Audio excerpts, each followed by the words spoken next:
I'm Carol Cohn, and welcome to Purpose 360, the podcast that unlocks the power of purpose to ignite business and social impact. What does a cultural anthropologist have to do with purpose? A lot. In today's absolutely delightful conversation with my guest, Tanya Rodriguez. She's the Senior Human Experience Research Manager at the Hormel Foods Company, aka you could call her their cultural anthropologist. Working for over 14 years on Hormel's Elements team, which is really about insights and innovation. She uses ethnography and storytelling to build empathy for diverse consumer experiences. By identifying product pain points and uncovering consumers' desires, she assists brand teams in renovating existing products or creating new ones and improved food experiences for consumers. As a former social worker, Tanya is a fierce advocate for food equity and food sovereignty, and she'll discuss what that is, and champions efforts to eradicate food deserts and ensure access to high-quality, nutritionally dense, and culturally congruent food for all. She is eternally curious about the future of food, including emerging food technologies and more sustainable ingredients. So welcome to the show, Tanya. Thank you for having me. Oh, it's my pleasure. I had the joy of hearing Tanya at another conference, and she was just talking about really getting into the intimate details of food and culture and such, and I was mesmerized. So, Tanya, let's just start with a little bit about your background, and then we're going to get into, for those who don't know, we're going to really talk a little bit about Hormel Foods. Thank you so much. So in terms of what I do, when I say that I'm an anthropologist working for a food company, people are like, what? I thought Indiana Jones dug up things. So I have to explain a little bit. So anthropology is really about studying the human condition. And I'm a cultural anthropologist. And so I basically gather cultural intelligence to solve problems, to drive innovation, and forecast the future of food at Hormel.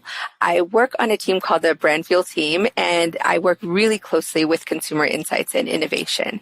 And so the crux of my job is to be boots on the ground with consumers in the field. And that field can be actual field, like being in their home, shopping with them, cooking with them, but it can also be a virtual field, right? Like now we know so much stuff is going on online, so I'm there as well.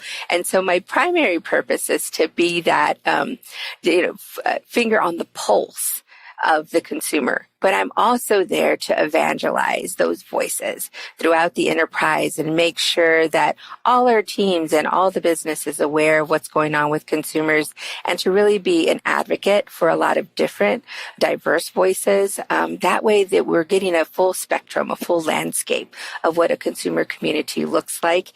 And last but not least, I was hired to kind of be a pain in the butt. I'm hired to be a disruptor. So I'm the one who says, excuse me, but, yes, but, and does a lot of cultural correctives when needed. So that's a kind of cool aspect of my job too, a little bit of an agitator. And I love that.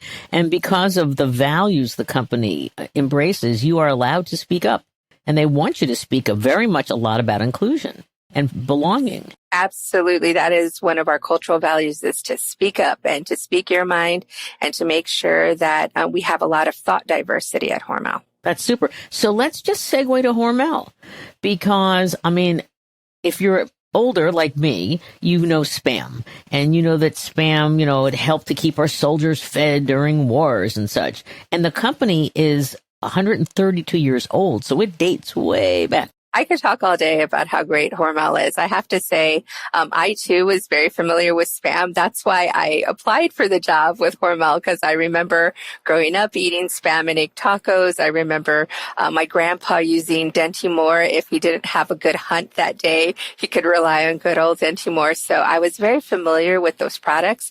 What I wasn't familiar with until I applied was just how great and progressive the company is. For being an older company, it is an older older company with lots of great appeal. They definitely live their purpose. It is a family affair in Austin, Minnesota. So when I tell people, oh, they're in Austin, they're like, Austin, Texas. And I'm like, no, Austin, Minnesota. And I think it takes people aback that we're in such a small town. However, that's part of the aura of Hormel. They have deep roots. They care deeply about the community that started them, that has worked for generations for them. And so they contribute to that community in many ways, economically, socially, culturally. So they're very committed to the social issues in that area. So making sure that people have educations, that people are trained for jobs with futures, making sure that our farmers are well taken care of and brought into the process and have equity in the food process. There's just so many different layers. There's a wonderful video. We're going to put a link in our show notes, and it's called Our Food Journey. And it's like an anthem film. It's 3.5 minutes. It talks a lot about equity, and it talks about the values that the company embraces, which is business. You can be good at business and good at citizenship.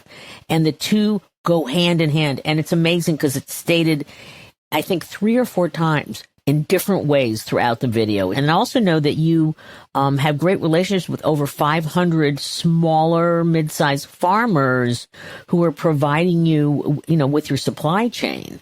So again, can you talk a little bit about how that makes you feel? I think it's a fantastic thing. That's one of the things that I can say embodies the spirit of Hormel. It's not just about having profits for our shareholders and so forth, but it's about people. It's about those intimacies and having relationships, long-standing relationships with farmers in that area, and really kind of walking that walk. We're a big company, but we're a little company. So we are an entrepreneur made good. And the Hormel name in terms of family and business really stands for integrity and really trying to collaborate with all the people locally first, right? To serve the community that is truly building the infrastructure. So I hold my head up high because I know that what we're doing in feeding the common good is something that's not just about food, right? Because we talk about food as nutrient, but it's food for the human spirit. And that to me is what really drives my passion for working there. Oh, beautifully stated. I mean, listeners, you can hear the authenticity and the intimacy and the excitement and just the truism coming through Tanya's voice. So this is an amazing company. Now, did you another just a strange question? The Skippy mini bites, or whatever you call them. I mean, did you help create those? Or if anybody hasn't had them, everybody loves, like, oh my God, bad day, I'm going to have a spoonful of peanut butter, right? But these are these little mini bites in the mini kind of, trends that's happening. And you pop them in your mouth and it's like almost endless. It's so delicious. They are truly addictive. They're so good. So when we first acquired Skippy, we wanted to learn everything we could about peanut butter. So I went out again into the trenches to different markets and tried to figure out, well, what are the joys of peanut butter, but what are the pain points of peanut butter? And a lot of people talked about peanut butter knuckle. And what that is when your jar gets too low and you have to stick your hand in there and you get peanut butter all over your knuckles, which is fun to kind of eat off, if no one's watching. But at the same time, it's a problem. And so parents complained about it and so forth. So we brought that insight back, and that goes to our insights team and to our innovation team. And so we have a really great innovation team that just took it and ran with it and created a lot of solutions to eating peanut butter without getting peanut butter knuckle. That is hysterical. That's such great insight. Yeah, it's so fun. So, what's a day in the life for you? Just talk a little about that, and then we're going to ask about some other fun things that you've helped to provide insights and maybe even help innovate and create. So my bread and butter is really ethnographic work. So doing the qualitative work, talking to consumers online, talking to employees too, because we don't just talk to consumers, we talk to our employees to get their feedback on products and stuff. I also do customer projects. So in addition to the people who buy our products out at a retailer or a club store, I'm talking to our food service providers and other providers who buy food from us. So I can go into a venue, into a restaurant, into a college campus. So that's really the core of what I do. But what's great about my job and great about a lot of jobs at Hormel is you get that thought diversity. You get to bring yourself into different things. So one of my other things is to stay on top of trends. So I have to try to help divine the future of food, which is so fun, is, what is going on with food today, especially with inflation? What are people doing? How are they handling it? The other thing is just being able to tell that story, talk about our food journey, talk about the rich diasporas that feed into the Hormel food journey, and be able to help corporate communication, help our brand teams and stuff showcase all of that diversity. And you talk a lot about culture, and that especially the tremendous cultures that we have in the United States as a melting pot. Can you give us a couple examples of how you've gone out and you've been sleuthing and connecting the dots, and then all of a sudden you gave this insight to an innovation team, and then out popped X product? Well, I would want to talk about spam a little bit. So I would say in terms of not necessarily products, but how we reinvent and how we keep relevant with a product that's over 80 years old, right? So we have done some fabulous multicultural work with SPAM recently with different groups, with African Americans, Asians, Hispanics, and really trying to look at relationships with the brand over time. And we got these beautiful stories of how people are using SPAM, what it means to them as an identity marker. So people talked about SPAM being able to transport them back to grandma's kitchen, back to mom's kitchen. And I spoke with John, who's a Ghanaian American, and he had a beautiful quote. And he said, I asked him, well, seeing that your family's from Ghana and you grew up with, very African-based stews and so forth, but you were born here in the States, would you say SPAM is an African product or an American product? And he had a great quote. He said, SPAM was born in America, but raised around the world. Oh, great. And I thought, that's beautiful. And so those are the type of insights that this brought back to us that said, okay, team, this is how people are using SPAM. Recipes that we had never thought of, ways of using different things like pineapple vinegar, banana ketchup, all of these different condiments and spices that we weren't aware of. So that really helps us build recipes. But I think the most important thing is they said, hey, what we really would like is an authentic voice. Can you have people in your media that look like us? Can you have chefs that are from our culinary background that we can trust to build some of the recipes that we would like? And can we see influencers that look like us? And our team took that and ran with it and been doing a fantastic job at really doing a different kind of outreach and a more authentic outreach to different types of consumers. And that's fascinating. I'm sure no one has thought about, in terms of equity and inclusion, the role of a cultural anthropologist. And I think that's fantastic that you are expanding and you're listening. I mean, you're a great listener, and that you've taken that information and then it has gone out. I love the fact of, we want to see chefs like us. We want to see people that look like us in the ads and influencers. And so the authenticity, you keep driving it forward. Exactly. That's what we want to do. We want to give credit to all the people who are involved in creating wonderful meals and snacks with our products. We don't want to appropriate those things. We want to make sure that they're getting credit. We want to decolonize food. so that we really are able to go back to the roots and say, no, this is where the food is from. These are the people who are using sofrito or epis, or maybe they're using a soy sauce or a fish sauce. They are transforming that food. They are owning that food. And so that's really important that we do that, because that's what eventually democratizes food and helps everybody come to the table in equitable ways. And it's really about being authentic from the jump. So decolonize food. So I mean, can you explain what that means to our listeners? Yeah, absolutely. So a lot of times we say, well, we hyphenate things. We say, well, that's really American. We're really American. But it comes from these deep, rich cultures of all kinds. You know, we can hear from Irish, we can hear from Mexican, we can hear from Vietnamese that have ways of taking a product that we would say, oh, this is an American product, but really using it in ways that are very unconventional and different, and owning that in a different way. And so it's not a typical Americana product, but instead they are fusing things and creating things of their own. And how can we then not take credit for that and say, okay, we played a role, but ultimately the creation comes from the people themselves, and to make sure that we're giving them credit for being innovative and savvy in their own right. It's so amazing that you're talking about inclusion. True inclusion that adds to the deliciousness, the variety of the food through the culture and through incredible combinations of things that people never would have thought. You're bringing the voices of cooks and chefs and influencers and farmers, and all coming together to just listen and to evolve this 132-year-old company, which is just extraordinary. Can you talk a little bit more about equity?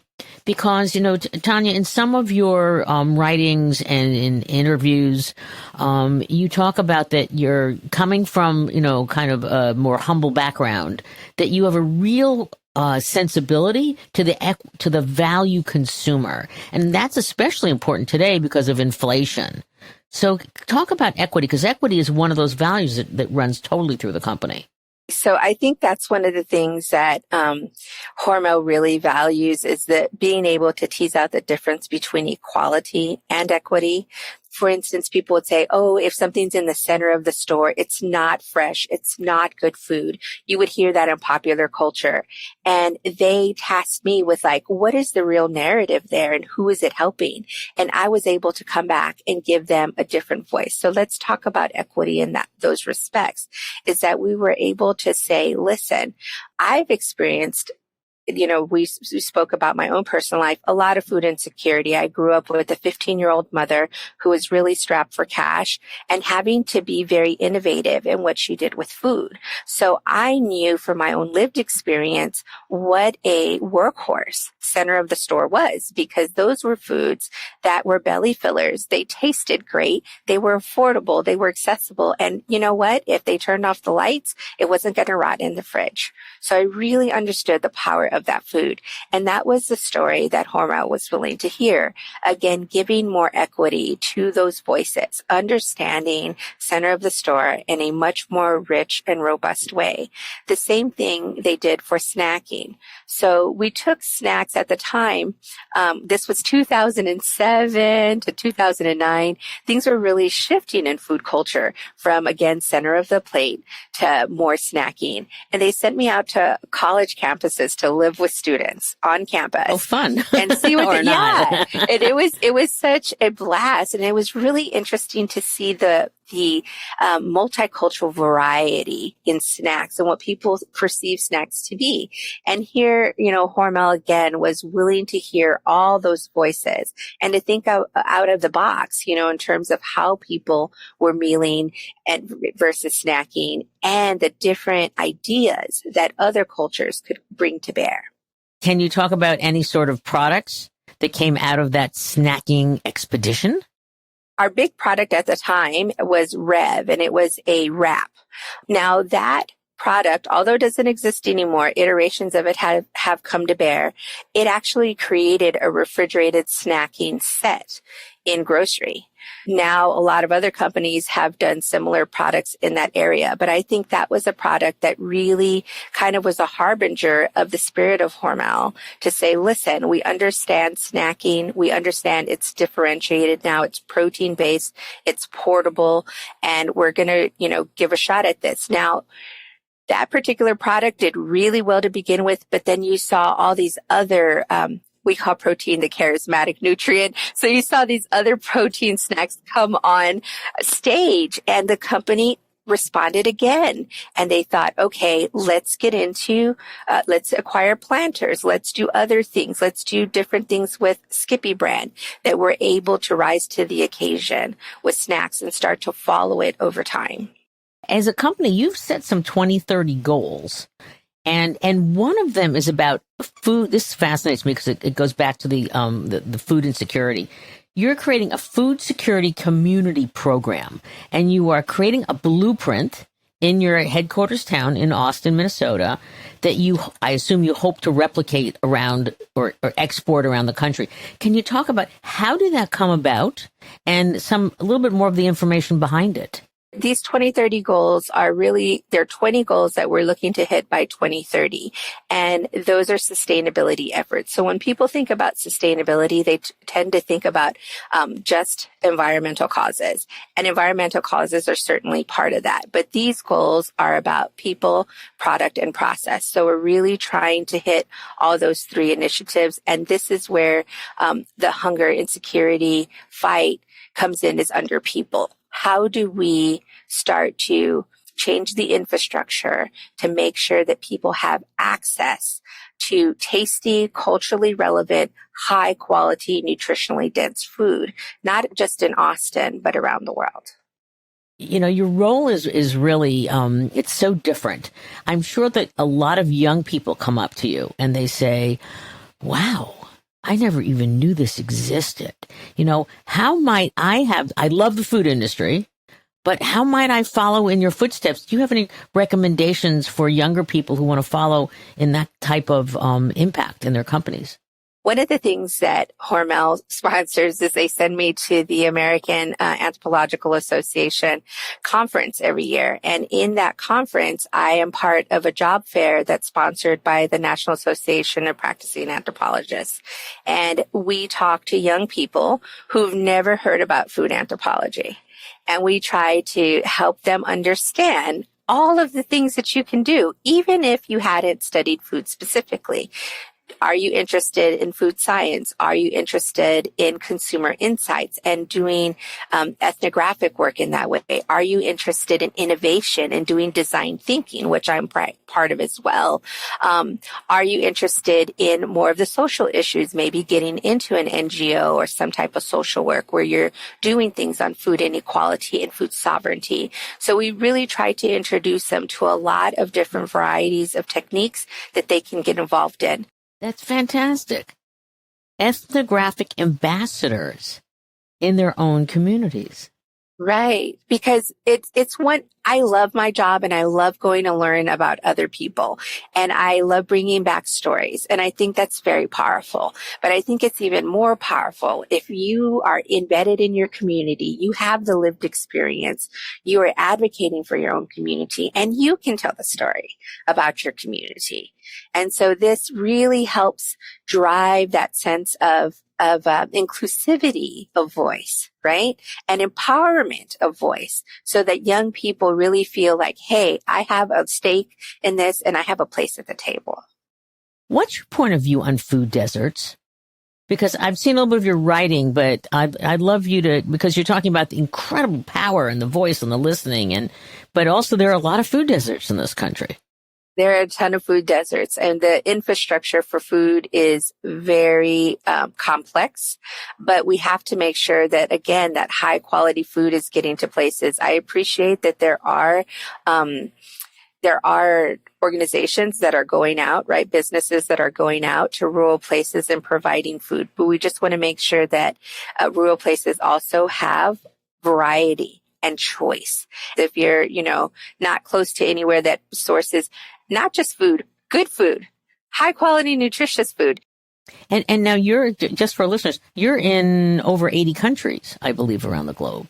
We're all over. Yeah, you're all over. We're all over. And that's another thing is we are a global company. A lot of people don't know that. And that's a great thing about our company is we are an American company with American roots, but we are the ones who are exporting and getting to know different cultures. And there too, we have an international team that's highly embedded in the cultures that they study, doing research, getting insights, trying to figure out all of the flavors that people like, how they use the products. So you see this, this idea for inclusivity and knowledge and curiosity about what's going on with all parts of our team, not just the domestic.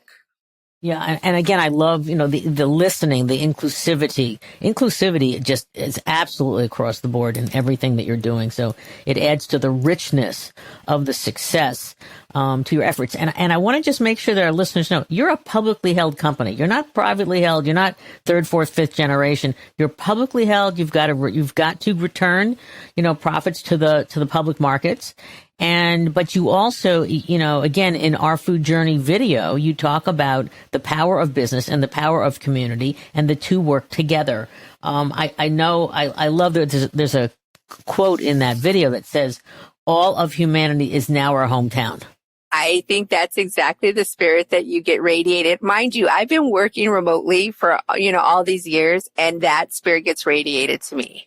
It really is that type of show that people are super interested in the common good. That's my life purpose, is to serve the common good. And I feel like it's reflected in my employer. Oh, that's wonderful. I wanted to ask you also, Tanya, what advice do you have there's a lot of food companies out there and they keep buying each other up, but what advice do you have for their leaders to be relevant and to also have this growth engine that you've created, which is like thinking, knowledge, listening, innovation, as well as investing in community and core aligned issues?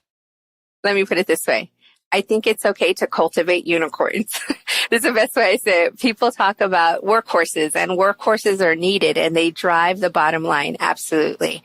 But I think it's important to cultivate unicorns, people that think differently, that think out of the box. Maybe a company that you have acquired that thinks differently, that does innovation at light speed, goes really quickly, fails quickly and reiterates. So cultivate those unicorns. Believe in that magic, because there is a science to it, but there's a magic to it. There's an art to it, to having people who are willing to push the boundaries, to think about the future of your business. These small companies that you buy, they have their own culture, and they have these rich, really cool cultures. And why then go superimpose? Instead, how do you harness that energy and synergize your own business? So rather than divide, we try to bring together and synergize, create more. So I would say, please champion your unicorns. Don't get rid of them and don't silo them. Instead, let them run, and go ahead and make sure that you are giving them room to be different, because that's what's going to take us into the next century, is really thinking out of the box, making sure that we're keeping up. That's wonderful. And, to our listeners, they're going to go, oh, Unicorns is supposed to be a tech company that's going to instantly be $1 billion. And you're not talking about that. You're talking about I always talk about, the human power that drives a company forward. And so great. That's a great different explanation of a unicorn. I really love that. I love to talk about unicorns. It's because it's that soft skill set. It's the empathy, compassion, intuition, those type of things that are soft skills that we're not really sure how they work, but they're the things that create brilliant products or brilliant ways of thinking. It's the garage works, right? Think about all the companies that were created in a garage with just someone's brain out there thinking differently. What a beautiful way to grow something new. That's wonderful. I'm sorry we have to get to the end of this because it's such a great conversation, but I always love to give our guests a final word. One of the things I like to leave people with, and it's, again, I think my personal philosophy and something I see radiated in Hormel, is to feed the common good. Be inclusive to people, be kinder to the earth. It's the only one we've got. In the food industry, feeding the common good really is literal. and it's figurative. Again, I talk about that nurturing the body, right? Making sure you got those nutrients, but it's that emotional nutrition that we need as well that feeds that spirit. I like to use this saying where we say panza llena, corazón contenta, meaning if you have a full stomach, you have a calm heart. And that really is about the contentment that the world needs, that we need. And I really am proud to work for Hormel because I feel that they embody that motto. So thank you, Tanya Rodriguez. I mean, I had the joy of having a lot more time with you than you had when I met you in New York at 3BL Brands Taking Stands. You are just extraordinary. You are a unicorn, and you're in an environment that allows you to flourish. So again, I'll give you the last word because I'm just enthralled by you. I just want to say is eat well, live a delicious life, and always, feed yourself, but feed the common good. Thank you so much. Thank you, Tanya. This has been an amazing conversation, and I know our listeners are going to know a lot more about Hormel now, and they're going to look at the brands, and the brands are now going to be imbued with these halos of goodness and thinking and unicornness. Thank you so much, too. I really appreciate it.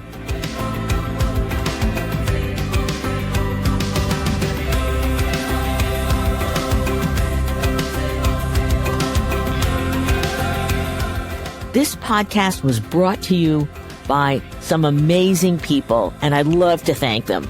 Ann Hundertmark and Kristen Kenny at Carol Cone on Purpose, Pete Wright and Andy Nelson, our crack production team at True Story FM, and you, our listener. We love hearing from you, so please give us feedback. Let us know names of people you'd like to hear on a future episode. How about some new questions to ask? And also, please rate and rank us because we really want to be as high as possible as one of the top business podcasts available so that we can continue exploring together the importance and the activation of authentic purpose. We all know every company, every brand, every not-for-profit must define their purpose, refine it, and activate it and evolve it over time so it has the greatest impact on business, growth, and society. And by listening to these episodes and sharing them with your colleagues and talking about them, I want to inspire you to have an amazing answer to this question. What is the power of your purpose? Thanks so much for listening.